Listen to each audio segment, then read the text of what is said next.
Hello, this is Mark Wilbur at tushua.com, and this is Phonics Friday number 4, where we talk about how to help English learners with phonics, with spelling, and most importantly with improving their hearing, helping them hear the difference between various sounds in English.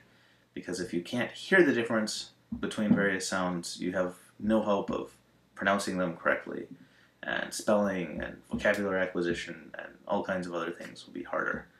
If you're not familiar with the way I used oral spelling drills to train students' ears, I would suggest going back and listening to Phonics Friday number 2. Today is going to be on the dreaded R sound. So most speakers of most languages, I think, have a hard time with the North American English R. My name, for example, is Mark, and I have a lot of Japanese friends who knew me for a long time and kept calling me Maku, or friends in Taiwan that would call me Mak or Maka, and it's really annoying because Mak is what you do to people if you're mean, and Mark is my name. So I'll talk a little bit about how you handle R's at the beginnings of words and how you handle a vowel plus an R. Let's get to it. I'll start with the most common problem I see with English teachers teaching R sounds. Most people will tend to say an R makes a R sound. The problem with that is an R doesn't make a R sound, an RU makes a R sound. So if a student thinks R is R and they see a word like run, they'll probably be okay. But if you have a word like rid, then they may say R-id or rid, something wrong, something like that. And this is because they're adding an sound where an R doesn't make an sound. So my suggestion when teaching R's, like teaching the initial R sound in a word, is give a bunch of different syllables with different vowels. So they'll learn, run, rid, raid, ride, and it's okay if they're all similar, like they all have a D at the end or all have an A at the end. That's fine. And get the students hearing ran, rid, raid, ride, run, hearing the R with a bunch of different vowel sounds after it. If you think about it, no one is ever just going to make an R sound. You'll never just say R. You'll always have a vowel after it, or else you'll have a vowel before an R, which is a different kind of sound I'll address in a minute. So, first tip is, when teaching initial R, yes, I can spell. When we're teaching initial R sounds, use an entire syllable. Alright? Now, when we're dealing with a vowel plus R, this is a bit different of an R sound.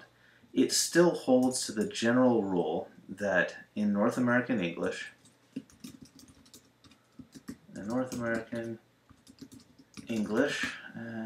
guess I need to capitalize the N as well, since we don't want to exclude Canadians.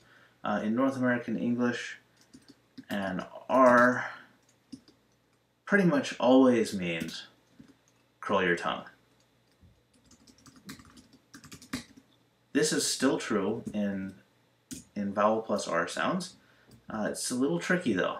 An AR does not sound like a short A or an A plus an R. You don't say AR.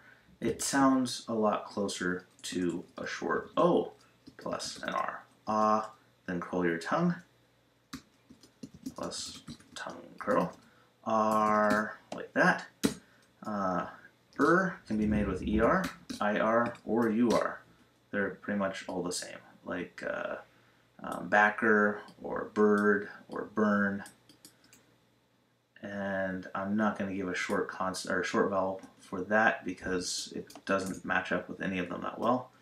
OR sounds kind of like a long vowel. Sounds kind of like a long O.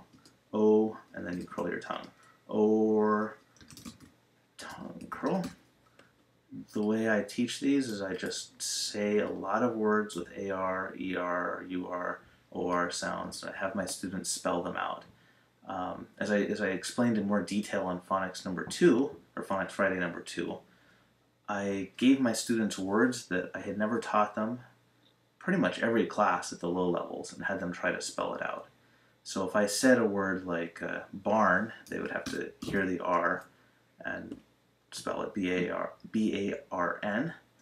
If I said a word like bird, obviously that's a real word, but if they spelled it as B-E-R-D or B-U-R-D, I would still give them full credit since it's for testing their listening, not testing whether if they've memorized a word or not. And incidentally, I bet if I look at the spell correct on this, it will have bird in there. That's a great little side benefit. Okay, now long vowels, as I went over in Phonics 2 also, like an AI is a long A, or an A consonant E is a long A sound, like for example, raid or pale, P-A-L-E, would be long A's. Same thing with R's. A-I-R or A-R-E will both make an air sound. I know that A-R-E is a word that's pronounced R. That's irregular, but when you see it in a word in general, it'll be air, like bear, flare, care, a lot of them. This will be a long A sound plus an R, or plus a tongue curl.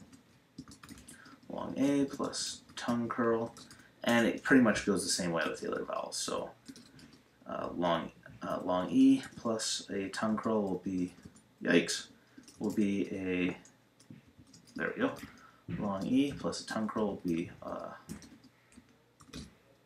ear, and then for ire, same deal, long I plus a tongue curl.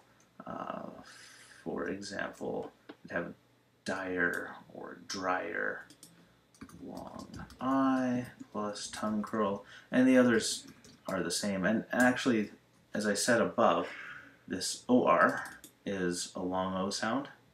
Well, if you use a long O spelling, it still has the same sound. So or is long O plus a tongue curl, and the last one is U, which is like cure or pure, long U plus a tongue curl. So actually the long vowel sounds are a bit easier because students have already learned how to say A, E, I, O, U. They just have to curl their tongue. Air, ear, ire, or your. The one question a lot of students will ask is, well, you have 3 different ways of spelling an sound. How do I tell what they are? Obviously, there are no hard and fast rules. There's one little thing, though, that I've found holds true about, I don't know, 70% of the time. And that is, at the beginning of a word, or I should say in the middle of a word, if you have an sound, it's usually IR or UR, like bird or burn or turn. If you have a word with an at the end, it's usually an ER, like turner, burner, backer. Not 100% by any means, but if students really dig into it and say, well, when do you use which one? Is there any pattern at all? You can give them that. Okay, that's it for today. I hope this has been useful for some of you. And even more so, I hope that eventually it's useful for some of your students so their pronunciation gets better and it helps them understand more English. I know in my own life, stuff got way better after my Chinese accent got better while I was living in Taiwan. Because people like talking to people that are easy to understand, and you know, what's the point of learning a language if people don't want to talk to you? Yeah, so next time I'll probably go over something related to voiced and unvoiced consonant sounds, but not 100%.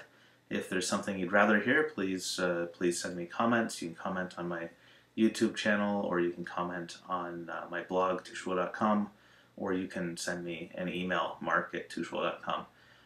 For now, I'm just going to go off and drink my wonderful unsweetened green tea like I used to get when I lived in Taiwan. Take it easy, y'all.